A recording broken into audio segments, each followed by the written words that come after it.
Well, hi. Today is Monday, October 27th, 2025. I'm Todd Studer, and this is Morning Coffee.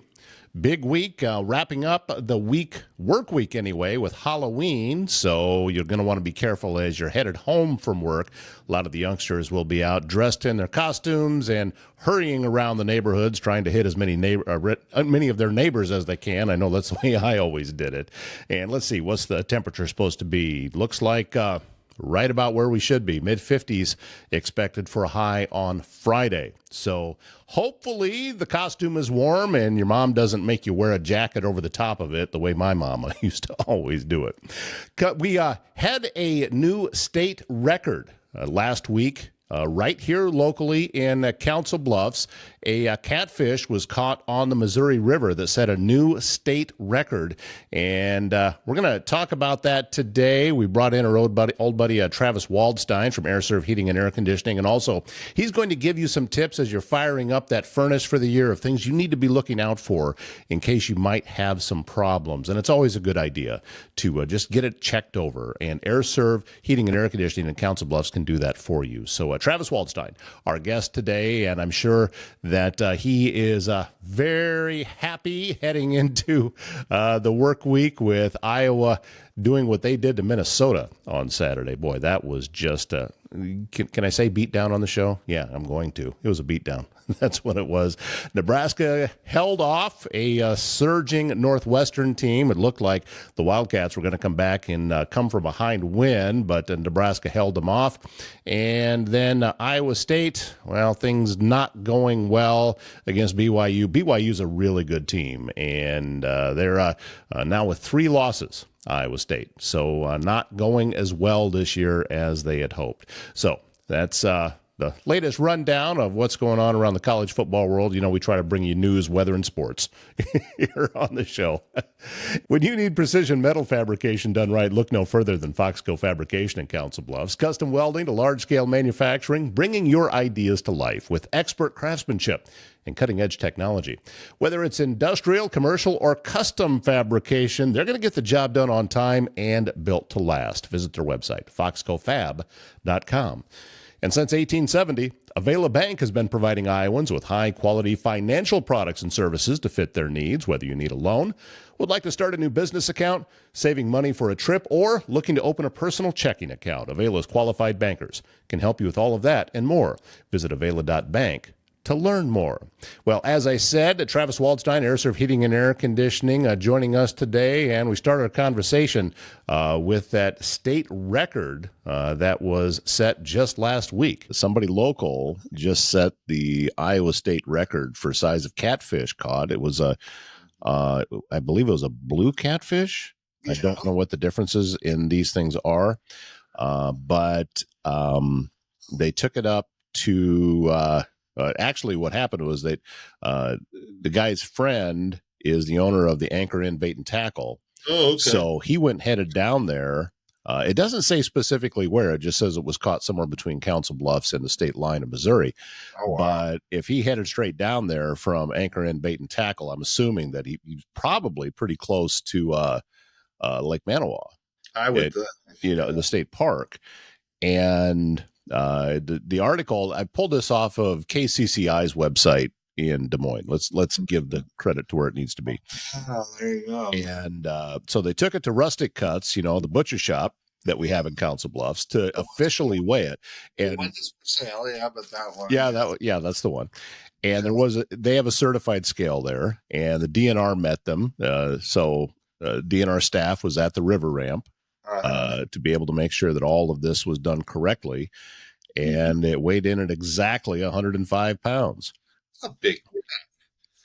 Previous record, here's the kicker though. The previous record was 101 pounds, pulled out of the same place along the same stretch of river back in 2004. I wonder if it was the same fish. Well, it could have been. Yeah, absolutely. So, you never know. They caught 20 years later, so they did a DNA on a damn thing. So. Yeah, it said that this article goes on to say that most adult blue catfish weigh between 20 and 25 pounds. So getting up to 105, that's pretty darn rare. The cool thing about this, though, is that at the tail end of this article, they have all of the records for other fish in Iowa. And there's all kinds of species here that I didn't even know were things. Oh yeah, I'm sure. And the state record for big mouth buffalo, Okay. I didn't know, but that was caught out of Lake Manawa Really? back in 2007. Congratulations, Ronald Anderson. That here's one that talks about the again, the blue catfish is listed. I'm looking for local ones here because a lot of these, they're pulling a lot of stuff out of the Mississippi. Oh yeah. World or the state record for channel cat was somewhere on the Missouri between Little Sioux and Council Bluffs. That's 38 pounds, caught back in 2005. This is a lot of stuff up in Okoboji, obviously. Yeah. They grow fish very large there. Long-nosed gar, Okay. the state record for that, same stretch, Little Sioux to Council Bluffs on the Missouri. That's 22 pounds. I believe that. There's another one I saw in here. A paddlefish, 107 pounds, was caught out of that same stretch in the Missouri Really? in 1981. That's how far back that record goes. Oh, wow, that's a long time ago. Yeah.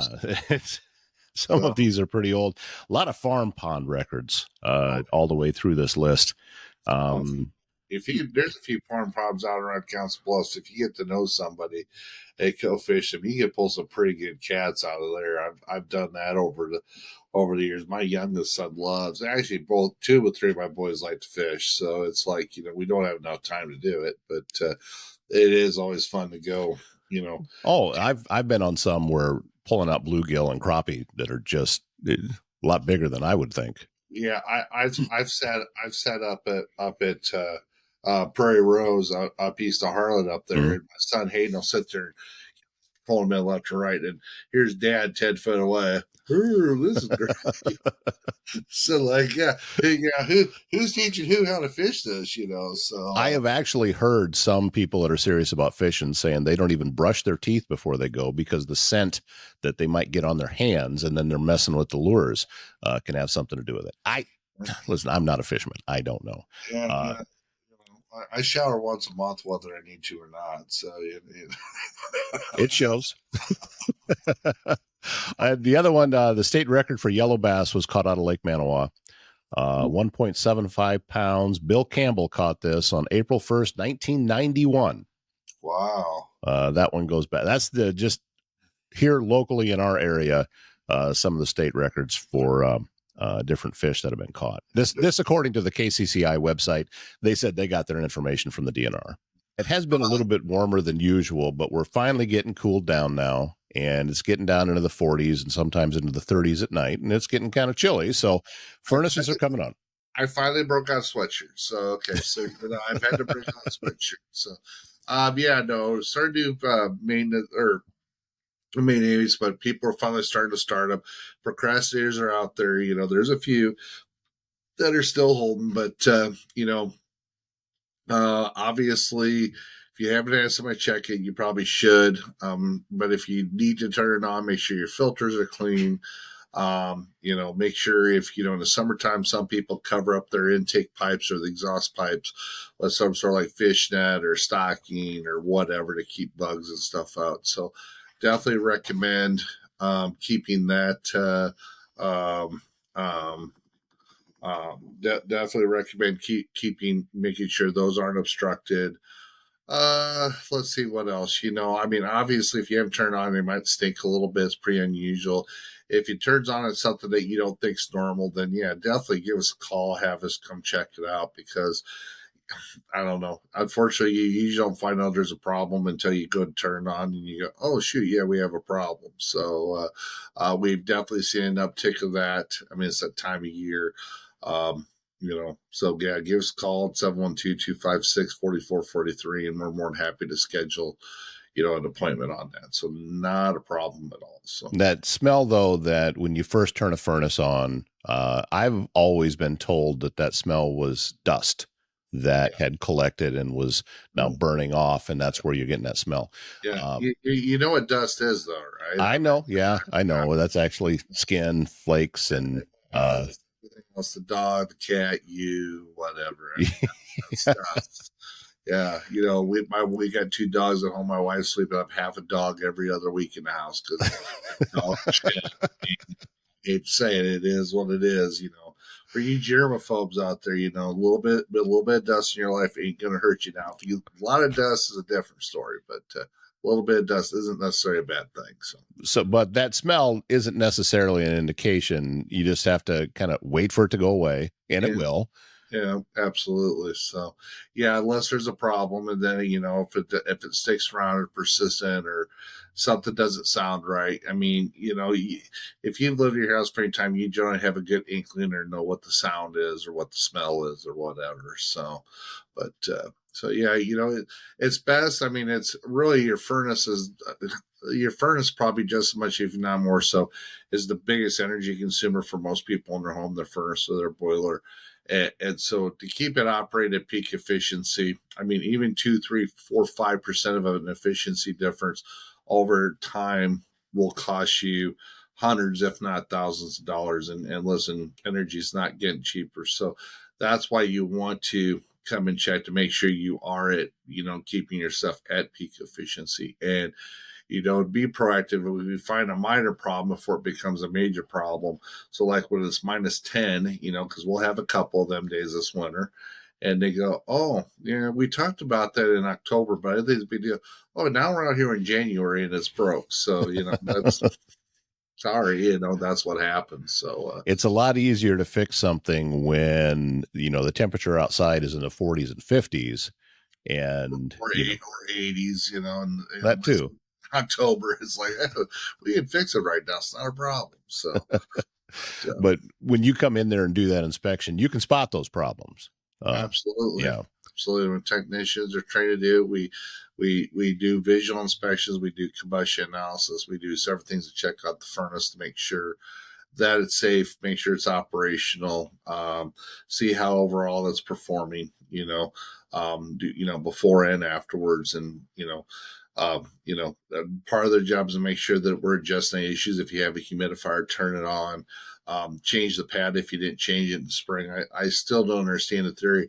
People want to shut off their humidifier in the spring, so we'll leave the stinky old humidifier pad that grows mold and dust in our humidifier all summer long. But, oh my God, but you got to change it in October because, oh my God, you will get sick. And I said, you've been breathing the thing for 4 months. It's like, I don't know. So I'm always changing the humidifier pad in the spring, but you get people that think they know better, and it's like, okay, I don't care. So I actually like spring, because it ain't gonna hurt anything if it's sitting all summer long, if you know what I'm saying. So it's just not. So coming up later on this week, we are going to bring you another restaurant highlight. Bryce Taylor with GLI Insurance Group put a poll up on his Council Bluffs Food Lovers page to see where we should go next, and the winner was Friends in Underwood. So we're going to be heading up there very soon to take in lunch, and we'll be bringing you our reviews and highlights from this new hangout spot in Underwood. I haven't been yet, so I'm really looking forward to it. Don't forget, GLI Insurance Group is a local and family-owned independent insurance group that's been helping people find the best possible plan for them for over a decade. Bryce's office just up the road from Council Bluffs in Crescent. Just Sue Creative, helping you build your business with website design, search engine optimization, content creation, marketing, everything you need to take your company to the next level. Sue has a passion for small businesses, helping them thrive in this digital world. And a great starting point is by visiting her website, justsuecreative.com, and click on that free consultation button. Wraps up today's show. Don't forget, get your furnace checked. It's important, and AirServe Heating and Air Conditioning is a great spot to be able to do that. AirServeCouncilBluffs.com is their website.